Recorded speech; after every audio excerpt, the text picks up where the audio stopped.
Hello, everyone, and welcome to Mayfly Disc Golf. Disc golf made by amateurs for amateurs. My name is Andrew, here with Mr. Randy May. How you doing, Andrew? Doing well. We're doing some back nine coverage of Griffin Park. If you haven't watched the front nine, make sure and check that out. And we're going to start this round on hole 10. It's going to be a par 3, 300 feet. Yeah, this is a fun one to get to. You got to throw way out there and kind of down the hill is the basket. And if you can just throw a good long straight shot, you're going to do good on this. Yeah, it looks like it's maybe just slightly to the right, but I think for the most part, it's pretty open fairway, right? Yeah, it is. That's a great sidearm from Taylor. It looks like it's maybe a little out of position. Yeah, it's actually a pretty good shot. He went for it on that one. And I see that you've opted for the backhand. Always. And that really got down to where the basket is, but I was a little off, but I was able to get a good upshot here. See, Taylor's out about 40, 45. Yeah, that was a great drive from Taylor. I thought the basket was maybe a little bit more, I thought he was more left of the basket, but it seems like he was in great position for a forehand off the tee. Yeah. And how much distance do you have here on the from the basket? I think I'm out about 25. It's really deceiving on video when you see it versus when you're there, but I took kind of a half shot at it and kind of got a bogey on this one, but yeah. And then a clean par from Taylor here. Yeah. Not a bad start to the, back nine. Obviously, getting a bogey and stuff is not ideal, but, at least he didn't end up with a double or a triple, right? Right. Now, hole 11 is only 200 feet. It's a par 3. It's just throw it out there straight 200 feet and get close to the basket. And yeah. You can see Taylor kind of hyzered out there. Yeah, from the times that I've played here at Griffin Park, my favorite is just a nice flat forehand. Get something that's going to hold its line and not really hyzer out on you. And you'll set yourself up for a nice, either leave it right by the basket or set yourself up for a very short putt. But looks like both of you I just kind of came out of my hand on a hyzer and just kind of, but easy upshot. I'll get out of there with a par. Yeah, I think from that position, there's really no reason to try and go for the birdie. I think it's best, if you're trying to play safe golf and smart golf, then you really just want to pitch it up and play for the par. Otherwise, if you throw it over, then you end up in more trees. So Taylor. Oh no! Hit the tree. Yeah. That's tough. That's kind of rare for him. So is he still blind from the basket there? No, he's open to the basket right here. But I think he had a little bit of a tree to get around, but yeah, that's he wasn't tough. Very happy about that. Yeah, I can imagine. Obviously, it's never ideal trying to, putt around a tree, and never any good. But do what you can. Good par save.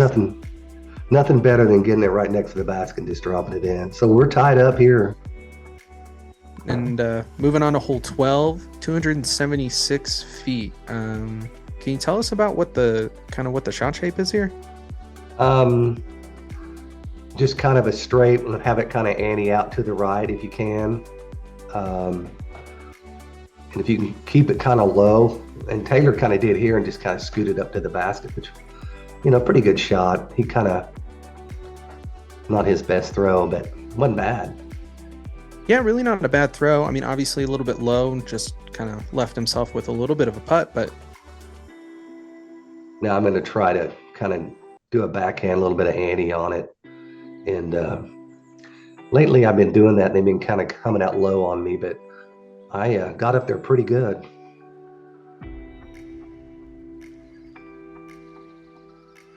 Yeah, that was really kind of that was a great drive.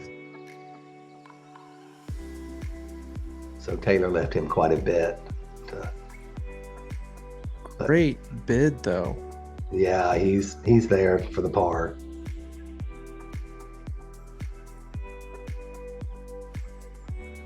I've got some low branches to deal with here.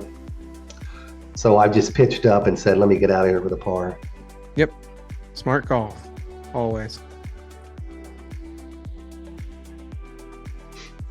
Yeah, as you know, Griffin's probably one of my favorite courses in Norman, just because there's a lot of different shots. There's big open and there's kind of wooded shots, and it's just a lot of fun to play. Y- So I encourage people to go out and play that course. It's a blast.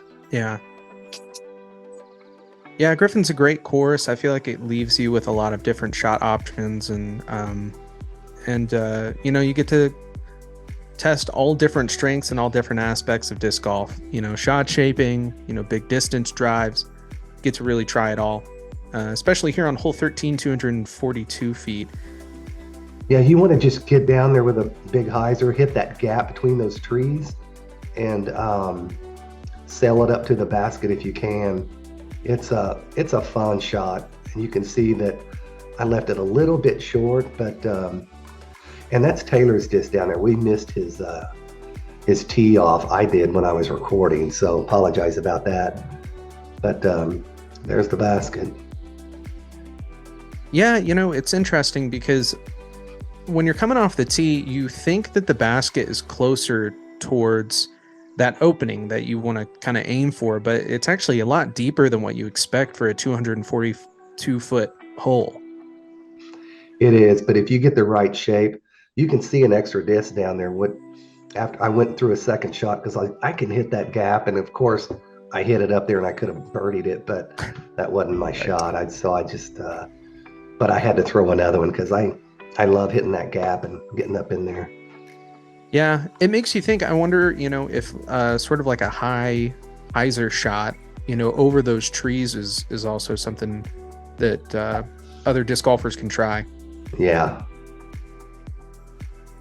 Now we're looking at hole 14, 240 feet, and this one's a tough one.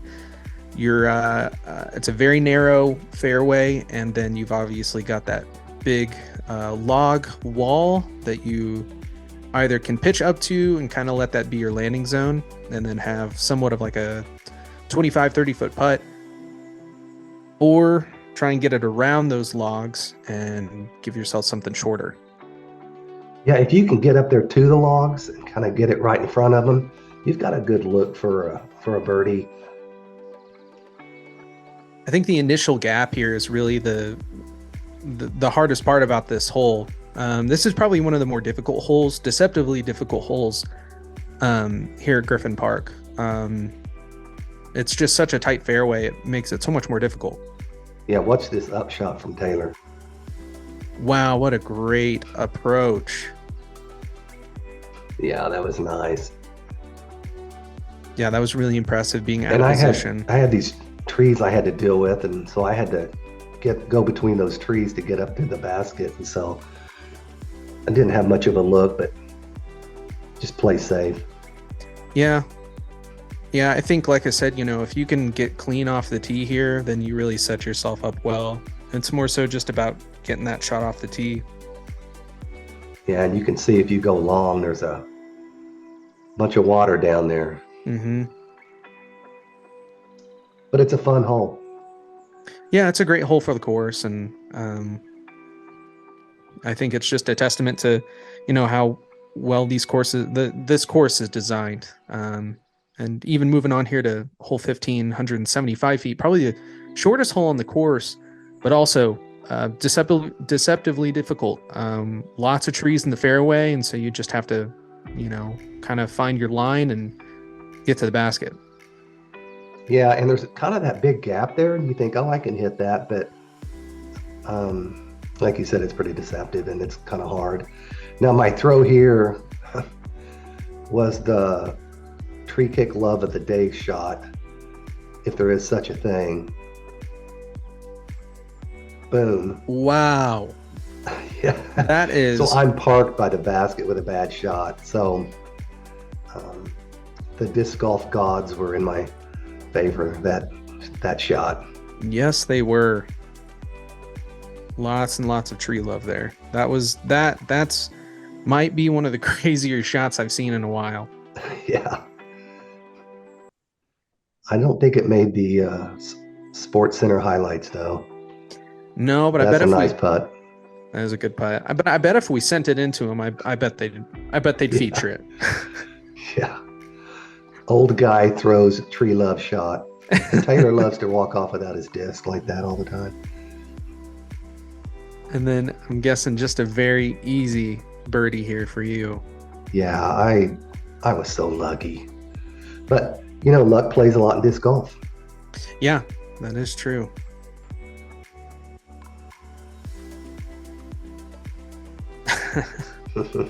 Give him a birdie piece. Yeah, more fun Griffin stuff here. Check this hole out. Yeah, hole 16, 179 feet, just a little bit longer than the last. Um, this hole's honestly, it's one of my favorites. And I think it's because it's so touchy. Um, my go-to play on this hole is usually just a simple forehand. Yeah, backhand's kind of how I have to go, but Taylor plays a great forehand there. And that's me learning how to run my new camera. So I was watching his shot instead of watching the camera and kept focusing in on it. So I had a great shot here. Yeah, that's a perfect turnover. I mean, that was just beautiful. That's a great shot. I don't think you get that very often on this hole. And that was really impressive. No, about 1 out of 50 for me to hit that. And Taylor skipped pretty far past the basket here. I'm actually surprised. And look, oh, don't go over. Oh, man. That's the last thing that you want to have to deal with is falling in the water. Yeah. But that's a manageable save right there for a par. Yeah. Yeah, that's a great par save. And then what's your distance here? I am out about 40 feet, maybe 35. I did not want to flirt with the water back there and going down that bank. So I just said, I'm going to just lay it up. And Oh, yeah. I don't blame you. Especially after watching Taylor, and that's never want that. Well, hole 17, 308 feet. Can you give us a rundown on this one? yeah, you got to get between the trees up close. And then that big pine tree down there, I think the play is to try to go around it on the left side and come down into the basket if you can. But it's a tough one to get to. Yeah, I feel like a common play here is forehand, but I feel like for some players like Taylor and players like yourself, backhand is totally feasible off the tee. Yeah, you land in front of that tree right there, and then you're in trouble. Right. Yeah, you don't really have a view of the basket if you're behind those pines there. Yeah, I'm throwing my trusty Roadrunner there, trying to get it to kind of ante around, and of course I left it low because that's kind of uphill some. And up there's my upshot right there. Great approach. So he's gonna slide this upside down under the tree to try to get it to go to the basket. Why not? Why not? If it works, just go for it. I've seen crazier throws between scoobers and grenades and different stuff off the tee or trying for Yeah, an that approach. was a smart play. Yeah. Yeah, I mean, if you've got a slick enough disc, letting and you're playing under a tree, I think letting the disc slide on the grass and give yourself an extra 10 feet from the slide. I think it's a great option. I do that with in the wind when I need to approach the basket, I'll throw it upside down and let it just glide up out of the wind. You can Yeah. see the wind had kind of picked up there on that OU flag banner. Yeah. Yeah, right here on the very last hole, hole 18, it's 462 feet. This is a staple for the Griffin Park course. You were up on this big hill and just thrown out to the fairway. Yeah, you can see the wind kind of caught that guy's disc. Yeah, this is a big headwind that you're having to fight with. Yes, it was. And it's interesting because typically you'd think you'd want to throw something over stable, especially being uphill and driving into a headwind. But because you're playing uphill, it's really kind of a better option to play more of a stable disc. Yeah, we played stable. I kind of I don't know what I did. You know me, late in the round, I get tired and my back hurts. And so, but, it is what it is when you're playing disc golf, and Yeah. it's a pretty big course to play. Yeah. So I'm looking at this basket and I've got trees in front of me and I'm trying to decide what I'm going to do. And there's no way I would do a backhand up to there. So I'm going to go with a roller. Wow. Wow. Look at that. That is maybe one of the best rollers I think I've ever seen. And then Taylor's just going to throw this thing up in the air and it's just going to glide for days. And watch it land, boom, right? And it rolls up to the basket. Anti-skipped to a roll closer to the basket. Those are some of the luckiest throws I think I've seen in a while. Yeah, we were bad off the tee, but our approach shots were amazing. Yeah. Unlucky day. The disc golf gods were with me again. Yeah. Yeah, that was really impressive. I know, you're kind of a specialist when it comes to rollers. You always have been, but I mean, that was pro level disc golf right there. Yeah, we ended like 2 over, he was 3 over. Yeah. Thank you guys so much for tuning in to Mayfly Disc Golf. Make sure and like and subscribe. If you didn't watch the front 9, make sure and check that out. If you'd like to, at some point, record around with us, send us an email. We'd love to reach out and talk to you.